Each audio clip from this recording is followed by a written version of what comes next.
Bapak, Ibu, dan Saudara yang kekasih, mari kita akan belajar firman Tuhan, kita akan renungkan dan lakukan. Kami mau belajar firman-Mu, mampukan kami Roh Kudus, pimpin kami untuk melakukannya dalam hidup kami. Nama Tuhan dimuliakan dalam nama Yesus. Amin. Bapak, Ibu, dan Saudara yang kekasih, hari-hari ini kita melihat banyak orang sudah tidak peduli dengan orang lagi. Hanya mikirin dirinya sendiri. Ya, bodoh amat, itu bukan urusan saya. Masalah itu urusan dia, bukan saya. Saya kan penting hidup diri saya, keluarga saya, pekerjaan saya, dan masa depan saya itu. Tapi apa yang diajarkan oleh Tuhan? Ya, hari ini kita belajar dari 2 Timotius 3, ayatnya yang pertama dan ayat kedua-a. Ketahuilah pada hari-hari terakhir akan datang masa yang sukar. Manusia akan mencintai dirinya sendiri dan menjadi hamba uang. Bapak Ibu, saya akan bicara tentang ayat 2a saja. Manusia akan mencintai dirinya sendiri. Bapak Ibu, hari ini sadar tidak sadar, seringkali kita seperti ini. Orang yang hidup di akhir zaman itu hanya mencintai diri sendiri.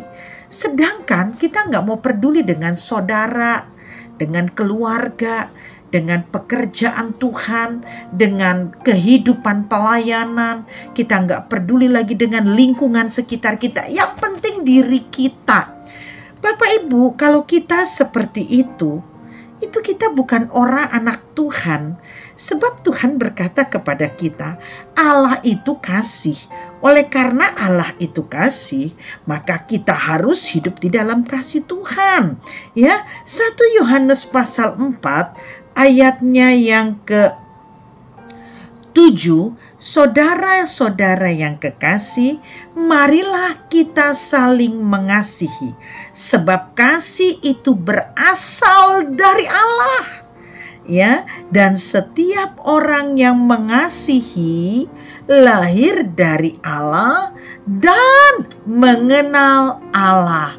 Hari ini kalau kita katakan saya lahir dari Allah, saya anak Allah, adakah kita mencek diri kita sendiri, apakah saya punya kasih?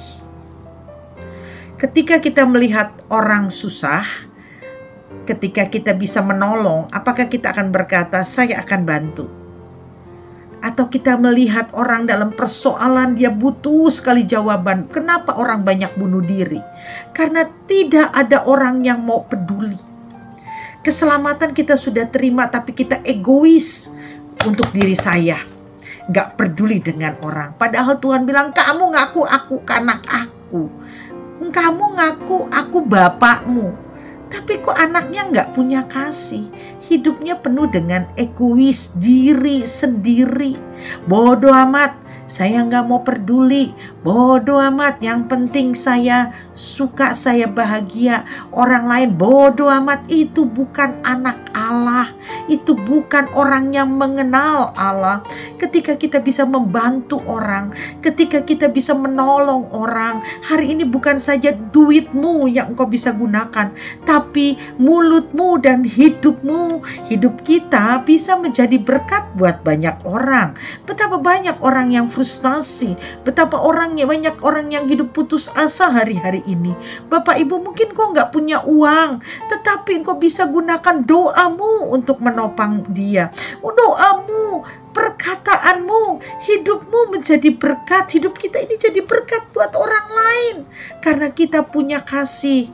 Bapak Ibu, terkadang saya melihat orang Kristen, saya bingung mana orang Kristen mana bukan. Karena orang Kristen sekarang hidupnya beda dengan anak-anak pada masa perjanjian, pada masa gereja mula-mula. Gereja mula-mula sangat peduli untuk orang lain, ingin memberitakan Injil, ingin menjadi saksi Tuhan. Tapi orang sekarang bodoh amat, yang penting keluarga saya cukup, keluarga saya bahagia. Tidak. Orang yang mengasihi Allah, orang yang mencintai Allah, dia memiliki kasih.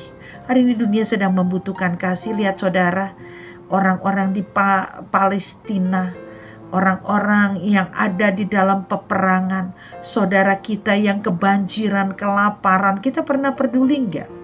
Atau jangankan begitu, keluarga kita, atau kita pikirkan diri kita sendiri. Bodoh amat, yang penting saya. kita gampang tersinggung, kita gampang marah. Itu orang yang tidak mengenal Allah. Karena apa? Tidak memiliki kasih. Dalam 1 Yohanes pasalnya yang ketiga, ayatnya yang ke-11, sebab inilah berita yang telah kamu dengar dari mulanya, artinya dari awalnya, yaitu kita harus saling mengasihi. Betapa pentingnya mengasihi. Jangan menjadi manusia yang mencintai dirimu sendiri, tetapi mari kita saling mengasihi. Jadilah berkat dalam perkataan, dalam perbuatan, dalam tingkah laku kita. Dan saksikan bahwa saya anak Tuhan, anak yang punya kasih. Tuhan memberkati.